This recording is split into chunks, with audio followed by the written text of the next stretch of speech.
E aí, meu fera, voltamos aqui para falar de instabilidade do núcleo. Existem basicamente três motivos que levam à instabilidade nuclear. Quais são os três? Deficiência de nêutrons, excesso de nêutrons e excesso de partículas nucleares, geralmente naqueles caras que têm um número atômico maior que 82. Então, vamos falar aqui da primeira. Deficiência de nêutrons. Você sabe que os nêutrons descobertos por Chardivic estão no núcleo justamente para amenizar, estabilizar a repulsão dos prótons. Pois é, então se a quantidade de nêutrons for menor, ou seja, não for suficiente para estabilizar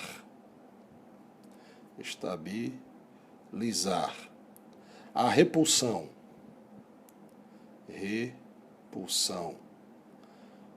dos prótons, logicamente vai haver uma instabilidade nuclear. A segunda é justamente o excesso de nêutrons.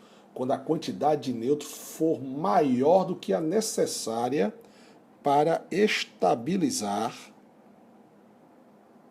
a quantidade de prótons em questão. No caso, maior para estabilizar o número ou a quantidade de prótons.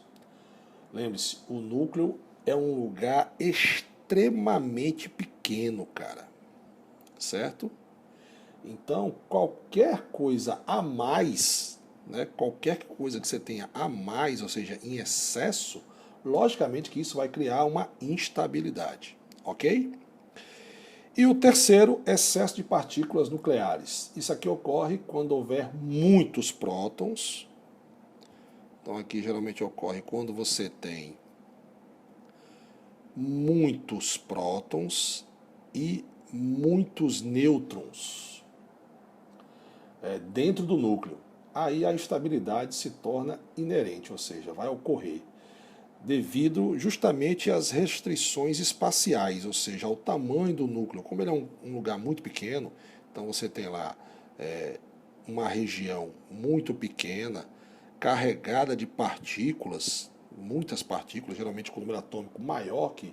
Por exemplo, se o cara já tem 82 prótons, ele tem muito mais de 82 nêutrons para manter estabilidade. A gente vai ver um gráfico aqui que à medida em que o número de prótons vai aumentando, o número de nêutrons aumenta, mas aumenta sempre unidades a mais. Ok? Bom, então, do excesso de partículas, quando você tem muitos prótons e muitos nêutrons numa região muito pequena, que no caso é o núcleo. Certo? Então, os elementos com número atômicos elevados são, em maioria, radioativos. Então, os caras que têm número atômico geralmente maior que 82 geralmente são radioativos. E eu quero fazer uma observação para você aqui. Deixa eu ver se tem um espaçozinho aqui.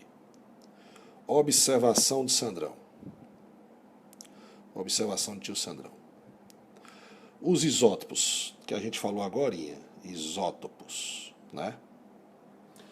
Note que os isótopos são variações de um mesmo elemento químico, né? Ou seja, com o mesmo número atômico, mas número de massa diferente. O que é que faz o número de massa ser diferente? Você vai lembrar, massa é igual a prótons mais nêutrons, certo?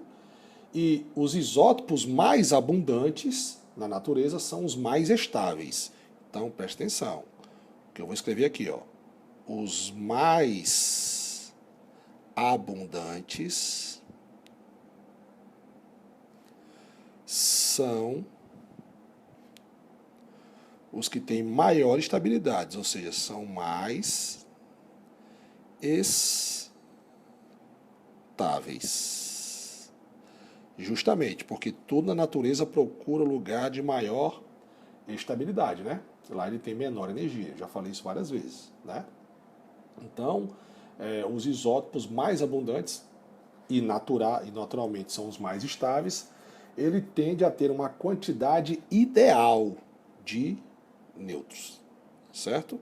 Porque o número de prótons ele não vai mudar, então ele tem que mudar o número de nêutrons. Ele tem que ter uma quantidade ideal de nêutrons para manter aquele núcleo. Ok? Então, vou fazer um exemplo aqui para você. Vou fazer um exemplozinho aqui. Deixa eu... Por exemplo, existe na natureza, né, existe o carbono de massa 12, existe o carbono de massa 13, eu acho que vai ficar próximo, existe o carbono de massa 13 e existe o carbono de massa 14. Todos são carbonos, então todos têm 6 prótons. O que é que muda nele, usando essa formulazinha aqui? Usa essa formulazinha para somar? Vamos lá. Para dar 12 é porque eu tenho 6 prótons. Para dar 13 é porque eu tenho 7 prótons. Para dar 14 nêutrons, desculpa. Tenho 6 nêutrons, 7 nêutrons e 8 nêutrons. Observe que o número de nêutrons aumenta. Quem é o mais estável? Por incrível que pareça, o mais estável é justamente o de massa 12, que tem uma quantidade ótima de nêutrons, que é 6. Já o carbono 13 e o carbono 14, eles são radioativos. Observe que ele tem mais nêutrons do que o necessário, porque a quantidade natural, né, isso aqui é a natureza, do carbono para ele ser estável são 6. Observe que aqui eu tenho mais nêutrons. Então já causou aqui um excesso de nêutrons e uma instabilidade. Bacana? Embora o carbono 13 seja o radioativo também, mas o mais famosão é o carbono 14, né? Ele é o mais famoso, apesar de não ser o mais estável, né? O mais estável é o carbono 12. A mesma coisa acontece, sabe com quem? Com o nitrogênio. Eu tenho aqui o nitrogênio. Eu tenho nitrogênio de massa 14 e tenho nitrogênio de massa 13. Sabia disso? Pois é, todos dois têm quantos prótons, Sandrão? 7. Só que quantos nêutrons tem? Aqui tem 7 nêutrons e aqui tem 8 nêutrons, certo? Desculpa, eu fiz as contas erradas aqui. 8 não. São 6, né? 6 nêutrons. Então, olha só.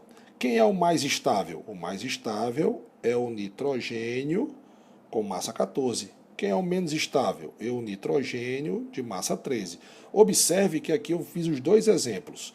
Qual é a diferença da estabilidade do carbono para o de nitrogênio? O carbono, justamente, o excesso de nêutrons fez com que o carbono foi ficando instável. E aqui a falta de nêutrons foi fazendo com que o nitrogênio ficasse instável. Ou seja, na natureza existe uma quantidade correta de nêutrons para prótons em cada átomo para que ele seja estável. Se aumentar ou diminuir, você vai ter uma instabilidade. Bacana? Beleza? Vamos estudar agora justamente estabilidade versus instabilidade. Próximo vídeo.